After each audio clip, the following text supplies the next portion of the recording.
요즘 산에 오르면 경치가 정말 좋네요. 풍경보다 네, 먼저 날씨가 눈에 좋고요. 들어오는 것이 좁은 있습니다. 데가 다 쉬어요. 능선보다 네, 좋아요. 선명한 차림, 각자의 개성이 드러난 실루엣. 멋이라 부르기엔 파격이고 평범이라 하기엔 시선이 멈춥니다. 과연 우리는 정상에서 보는 산을 보는 경치가 정말 걸까요? 멋져요. 아니면 여기서 찍은 사진 관념으로 찍은 거야. 길들여진 내려가기 시선을 조심해. 보고 있는 천천히 걸까요? 가자. 여러분은 어떤 생각이 드시나요? 한 줄의 탄력, 몸의 궤적을 따라 침묵처럼 빛난다. 몸의 리듬을 따라 흐르고 움직임에 자유를 입히는 가장 가까운 두 번째 피부, 레깅스에 대한 이야기입니다. 타인은 지옥이다.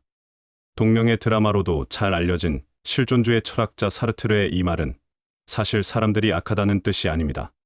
타인의 시선이 나의 존재를 멋대로 정의하고 가두는 감옥이 된다는 뜻이죠.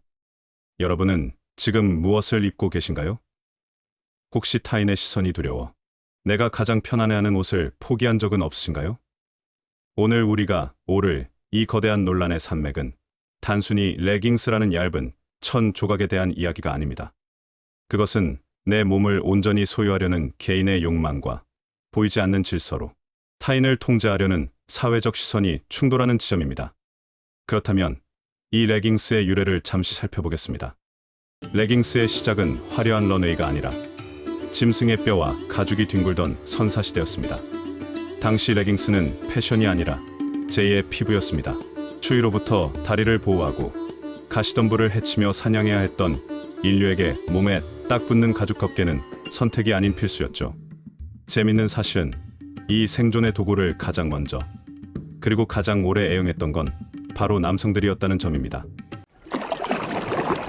중세 유럽의 귀족과 기사들을 떠올려 보세요. 갑옷 안에 혹은 화려한 튜닉 아래에 몸매가 고스란히 드러나는 꽉 끼는 옷을 입고 있습니다. 당시 레깅스는 호즈라 불리며 남성성을 상징하는 복장이었습니다. 말을 탈 때 거추장스럽지 않으면서도 근육의 움직임을 방해하지 않는 최적의 전투복이었던 셈이죠. 이때까지만 해도 레깅스는 강인함과 활동성의 상징이었습니다. 1958년 화학이 부린 마법 라이크라라는 섬유가 탄생하며 이야기는 시작됩니다.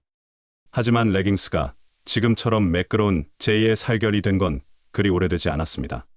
1958년 화학자 조셉 슈버스가 라이크라를 발명하면서 패션의 역사는 뒤집힙니다. 인간은 도구를 만들고 그 도구는 다시 인간을 만든다. 철학자 허버트 마셜 맥클루언의 말처럼 신축성이라는 도구가 탄생하자 인간은 자신의 몸을 더 자유롭게 표현하기 시작했습니다.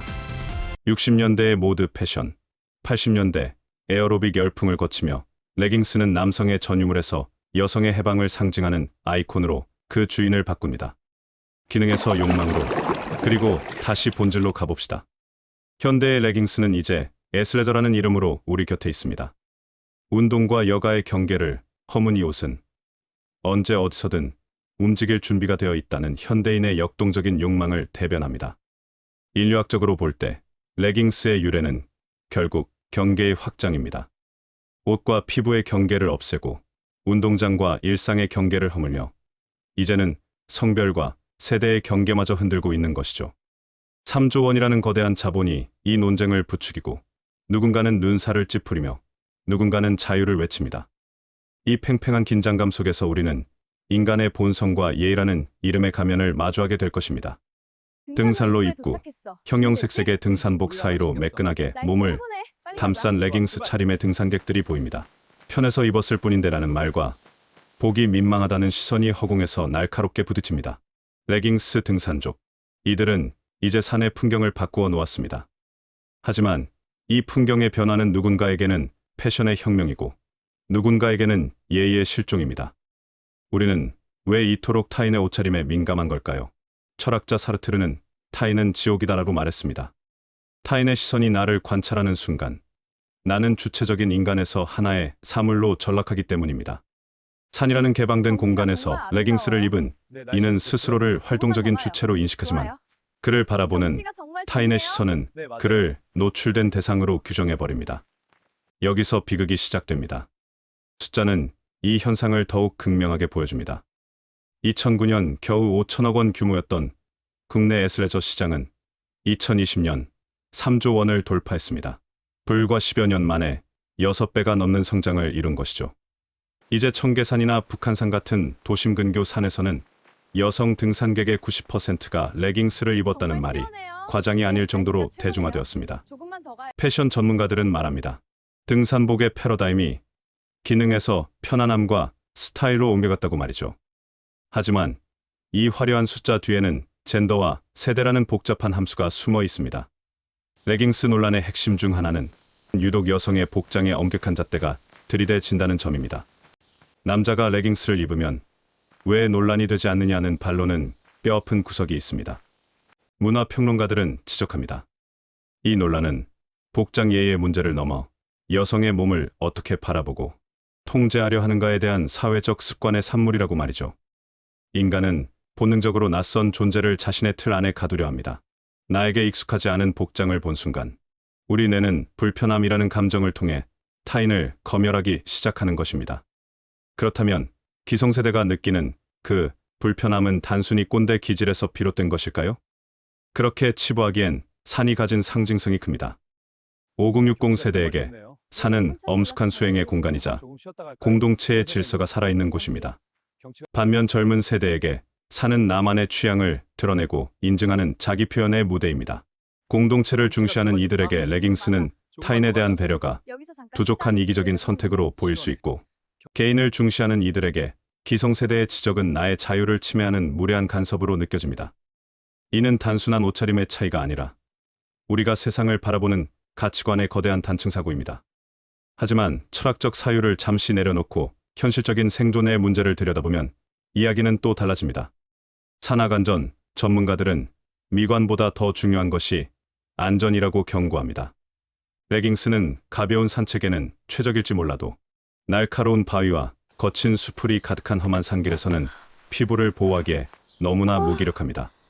긁힘, 사고나 낙상 시 부상을 방지할 내구성이 부족하고 갑작스러운 기상 변화에 대응할 방수와 보온 기능도 떨어집니다. 땀에 젖은 레깅스가 피부와 마찰하며 일으키는 피부염이나 체온 조절 실패로 인한 저체온증의 위험은 결코 가볍게 넘길 문제가 아닙니다. 자연은 인간의 패션에 관심이 없습니다. 오직 적응하는 자만을 품어줄 뿐이죠. 예인가 패션인가라는 논쟁이 인간들 사이에 말잔치하면 안전한가 위험한가는 자연이 우리에게 던지는 생존의 질문입니다. 이제 우리는 절충안을 고민해야 합니다. 인간은 사회적 동물이며 동시에 자유로운 개인입니다. 아리스토텔레스가 말한 중용의 덕이 필요할 때입니다. 내 몸의 편안함과 표현의 자유를 누리되 타인과 함께 사용하는 공공장소라는 점을 잊지 않는 지혜 말입니다. 최근 유행하는 긴 상의나 바람막이를 곁들인 스타일, 혹은 기능성을 보강한 하이브리드형 등산복은 이러한 고민의 결과물입니다. 옷은 단순한 천 조각이 아니라 내가 세상을 대하는 태도이자 세상이 나를 읽는 언어입니다. 산이라는 거대한 대자연 앞에서 우리가 입어야 할 가장 중요한 옷은 어쩌면 타인의 다름을 인정하는 포용과 자연의 위험에 대비하는 겸손일지도 모릅니다. 레깅스 등산복 논란은 결국 우리 사회가 얼마나 성숙하게 타인의 자유를 존중하고 동시에 공동체의 조화를 이룰 수 있는지를 묻는 시험대입니다.